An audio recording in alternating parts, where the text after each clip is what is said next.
탄핵으로 인해서 이 정치 혼란이 경제에 미치는 영향은 굉장히 저는 심각하다고 보고 또 그동안에 했던 모든 정책들이 표류할 가능성도 많아요. 여태까지 이런 상황을 보면은 내년에 이제 상당히 떨어질 걸로 보거든요. 부동산 값이. 내가 부동산을 살 이유가 과연 있을까?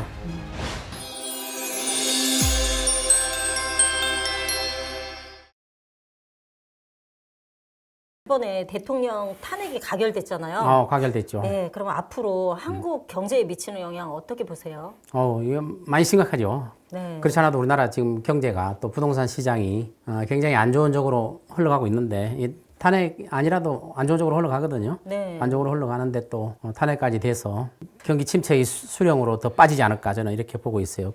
그러니까 탄핵 전에 예를 들어서 경기 침체가 올 가능성이 한 60%, 70%라면 지금은 거의 90%까지 올라갔다고 봐야죠. 네. 경기 침체로 들어갈 가능성이. 그래서 이런 탄핵으로 인해서 이 정치 혼란이 경제에 미치는 영향은 굉장히 저는 심각하다고 보고 또 그동안에 했던 모든 정책들이 표류할 가능성도 많아요. 네. 일단 뭐 권한이 정지됐기 때문에 네. 정부가 그동안에 적극적으로 아마 부동산 정책이나 이런 정책을 할 것 같지가 않아요. 그래서 잘못하면은 올 수도 되는 게 아니냐, 모든 정책이. 그래서 부동산 시장도 아주 안 좋은 영향을 끼치지 않느냐, 저는 이렇게 보고 있습니다. 그러면 윤석열 대통령의 공급 그 공약이 있었잖아요. 그러면 사실상 그 공약도 이루어지기 어렵다 이렇게 볼 수 있겠네요. 예, 그것도 뭐 경제팀에서 추진한다고 그러지만 네. 그것도 차질이 많이 빚어질 것 같아요. 공급이 많이 줄어들고 원래 그 공약으로 내세웠던 그런 공급량이 이번 사태로 인해서 아마 추진이 어렵지 않을까 저는 이렇게 보고 있어요. 그러면 실제 내년부터도 공급 부족에 대한 우려가 있는 상황인데 이런 공약까지 이행이 안 된다 그러면 향후에 부동산 그 공급으로 인한 그런 공급이 부족하면 당장은 뭐 공급 부족 때문에 부동산 가격이 상승한다 이렇게 되지는 않겠지만 장기적으로는 공급 부족은 부동산 가격을 자극해서 또 한 번 상승을 가져올 수 있는 그런 여지를 남겨두는 거죠. 그래서 이러한 공급에 차질이 빚는다는 것은 앞으로 부동산 시장이 불투명하게 되었다. 저는 이렇게 보고 있어요. 그러면 과거에도 대통령 탄핵 그런 그 국면이 있었잖아요. 네. 그때 경제 상황과 부동산 시장 상황과 지금의 상황과는 어떻게 또 다른가요? 우리나라 이제 탄핵이 노무현 대통령 탄핵이 있었죠. 네. 또 박근혜 대통령 탄핵이 있었죠. 그다음에 이번에 윤석열 대통령 탄핵이 있었죠. 네. 근데 과거 노무현 대통령과 박근혜 대통령 때는 외부 환경이 지금처럼 어렵지가 않았어요. 그다음에 경제가 막 발전하는 그런 시기고 개발이 진행되는 시기였기 때문에 지금처럼 그렇게 심각한 상태가 아니었는데 지금 이번에 그 사태는 외부 환경도 되게 안 좋아요. 트럼프 대통령 1월 20일 날 취임하죠. 네. 지금 뭐 한 달 안 남았잖아요. 예. 취임하고 또 세계 전쟁이 또 일어나잖아요. 그 당시에 없었던 과거에 없었던 전쟁이 두 군데에서 일어나고 있고 또 미국이 또 트럼프가 취임하면은 다른 나라에 대해서 뭐 보호무역제외나 이런 안 좋은 정책들을 막 피는 걸로 예상되어 있고 이렇기 때문에 주변 환경은 굉장히 안 좋은 상태란 말이에요. 네. 그래서 지금은 과거의 탄핵 때보다 훨씬 더 안 좋은 영향을 우리한테 미칠 수 있다. 그러면 이 탄핵 사태가 뭐 구체적으로 부동산 시장에 어떠한 그 영향을 미칠 수 있을까요? 좀 뭐 부동산 시장이 아까 말씀드린 것처럼 뭐 공급이 스톱될 수가 있겠죠. 네. 그거는 이제 부동산 가격을 나중에 장기적으로 상승시킬 요인이 될 수도 있는데 네. 그와 반면로 부동산 시장이 엄청나게 위축되죠. 살려고 그러질 않죠. 나중에 뭐 공급 안 되는 것도 있지만 예. 당장 내가 부동산을 살 이유가 과연 있을까? 굉장히 좀 불안한 마음이 생기죠. 들죠. 그럼요. 지금 앞으로 어떤 일이 벌어질지 모르는 예측할 수 없는 그런 상황들이 예측 불가의 일이 또 일어날지도 모른다. 그러니까 부동산에 대한 수요가 완전히 냉각됐잖아요, 지금. 네. 그리고 가격 하락이 일어나고 있고. 가격도 하락하고 거래도 거의 그래도 거의 없다고 봐야죠. 실제로 지금 부동산 시장 저도 현업에 있지만 뭐 거의 뭐 손님들이 거의 없다고 봐야 될 것 같아요. 그렇죠. 예, 대출 그런 받아서 상황이에요. 이제 급하게 파실 분들은 있는데 수요가 거의 안 나타나고 있죠. 네. 누가 이 상황에서 살려고 그러겠어요. 그러면 혹시 정권이 바뀌면 부동산 흐름이 좀 좋아질 수 있을까요? 좋아질 수 있겠느냐? 네. 좋아질 수도 있고 안 좋아질 수도 있어요. 왜냐하면은 이거는 정권의 문제가 아니고 네. 지난 정권이 부동산 정책을 완전히 실패했기 때문에 정권이 뺏긴 거예요, 이번에. 네. 그리고 새로운 정권도 정책이 실패했어요. 네. 부동산만 살리려고 했기 때문에 정책이 실패했어요. 그러니까 뭐 지난 정권이나 지금 정권이나 부동산 정책에 대해 잘한 게 아무것도 없어요. 그럼 앞으로 잘할 가능성이 있느냐 하는 거는 두고 봐야죠, 우리가. 우리 국민들이 눈여겨봐야 되죠. 네. 과거의 예를 보면은 정권이 바뀌었는데도 둘 다 똑같다. 누가 더 잘했느냐 못했느냐 따지기가 힘들 정도로 네. 정책을 잘못했다. 부동산 정책에서. 네. 그래서 부동산 정책을 계속 상승만 시켜 나가는 이런 정책을 폈다. 저는 이렇게 보고 있어요. 그러면 이번 사태가 벌어지면서 그 해외에서 보는 그 시각은 어떤가요? 해외에서 굉장히 안 좋게 생각하죠. 우리는 뭐 단기간에 끝냈잖아요. 몇 시간 만에 비상계엄과 해제 단기간에 끝났잖아요. 근데 네. 해외에서는 지금도 신문에 나고 있어요. 특히 미국 신문 같은 데는 국회에 군인이 들어가는 장면을 뭐 지금도 신문에서 등장하고 있더라고요. 이거는 국가 이미지에 굉장히 안 좋은 영향을 미치죠. 네. 그 내용은 어떻게 됐든지 간에 우리나라를 보는 인식이 그동안 우리나라는 이제 뭐 K-팝, K-푸드 해가지고 세계적으로 이미지가 굉장히 좋았는데 네. 그러한 사진들이 게재됨으로써 외국에서 그런 사진에 대한 뭐 분석 이런 걸 떠나서 사진 자체로 우리나라에 대한 이미지가 안 좋아질 가능성이 있다는 거죠. 네.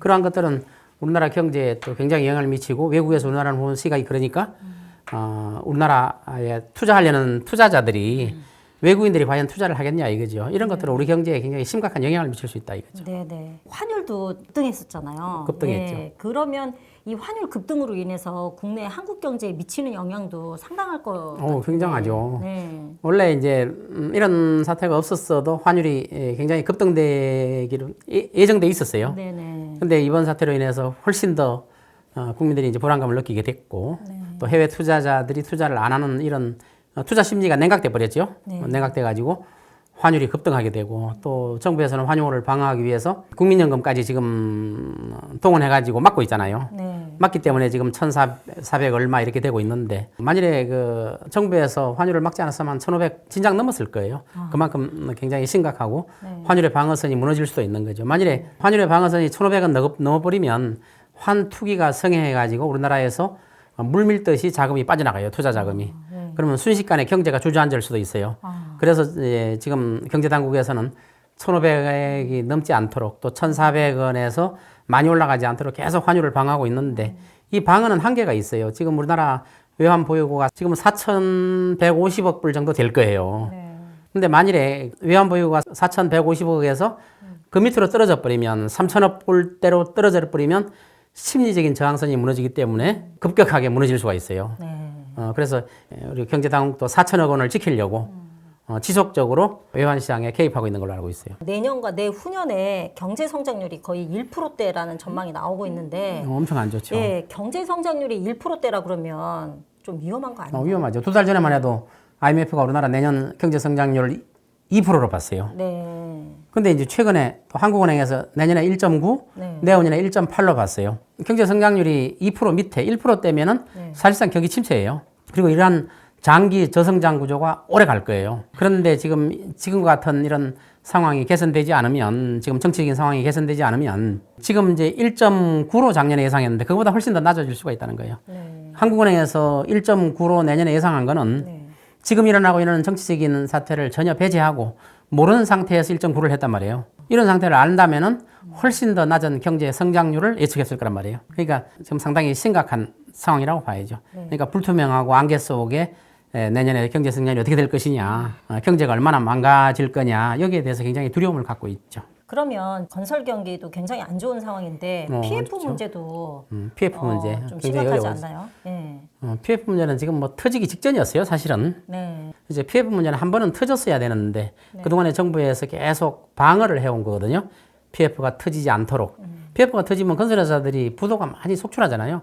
그렇지 않아도 지금 뭐 건설회사의 부도가 금년만 29개가 부도가 났어요. 종합건설업이 12개가 났으니까. 그 다음에 문 닫은 건설회사만 지금 뭐 종합건설업 다 포함해가지고 2,000개가 넘어요. 그렇기 때문에 건설회사가 굉장히 어려워지는데 터질 가능성이 더 많아져 버렸죠. 그거 아니라도 터지는데 또 부동산 시장이 가뜩이나 시장이 안 좋은데 냉각돼 있는데 PF 문제가 또 터져서 부동산 시장이 급격하게 더 냉각될 수가 있다고 봐야죠. 이대로 이제 간다고 하면 대기업까지도 위험할 수 있다. 이런 대기업 전망이 굉장히 나오는데. 위험하죠. 네. 이거 아니라도 대기업들이 지금 막 구조조정 들어가고 또 어떤 대기업은 막 부동산을 팔고 막 그러잖아요. 네. 팔아가지고 현금화 시키고 그런 상태에서 지금 대기업들은 더 어려워졌어요. 지금 대기업이 40개가 훨씬 넘는 대기업이 매년 벌어들이는 수익 가지고 이자도 못 갚아요. 은행 대출금리도 못 갚아요. 그 정도로 수익이 없단 말이에요. 네. 그래서 삼성 같은 데도 굉장히 어렵고 뭐 주식상에서 삼성전자 주가가 굉장히 떨어지고 있잖아요. 네네. 삼성뿐만 아니라 다른 대기업들도 이제 구조조정 이런 것들이 아마 내년에 굉장히 들어갈 것 같아요. 네. 그래서 이러한 것들이 빨리 진정되지 않으면 네.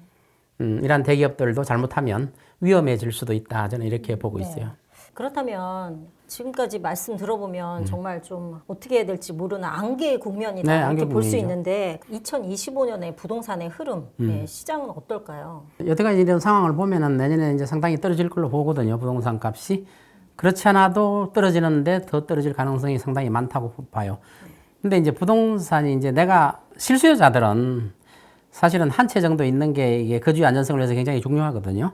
내가 현금을 가지고 있고 대출을 무리하게 안 받으면 나한테 맞는 적정한 집을 사는 거는 저는 좋다고 봐요. 실수요자들. 그런데 뭐 대출을 무리하게 받아서 산다 하는 거는 나중에 경매를 넘어가고 파산할 가능성이 저는 많다고 보고 있어요. 그만큼 부동산 시장이 안 좋아진다는 거죠. 우리나라는 장기 저성장, 장기적인 부동산 가격의 하락이 지금 예견되어 있는 거예요. 경기 침체가 좀처럼 뭐 몇 년 만에 살아날 정도의 경기 침체가 아니라 장기 저성장 이런 것들이 나타날 수 있기 때문에 부동산 가격이 얼마나 오랫동안 침체될지를 모르는 거예요. 그렇기 때문에 부동산을 사시는 분들은 지금 뭐 살 사람 없을 거예요. 이런 불투명한 상태에서. 아무래도 좀 불안하죠. 그렇다고 하더라도 내가 살 집이 꼭 필요하다. 그리고 현금이 어느 정도 있는 분들은 내가 살 만한 집을 물론 살 수는 있겠죠. 그러나 그거조차도 기다리는 게 훨씬 낫지 않겠느냐 저는 이렇게 보고 있어요. 아, 네.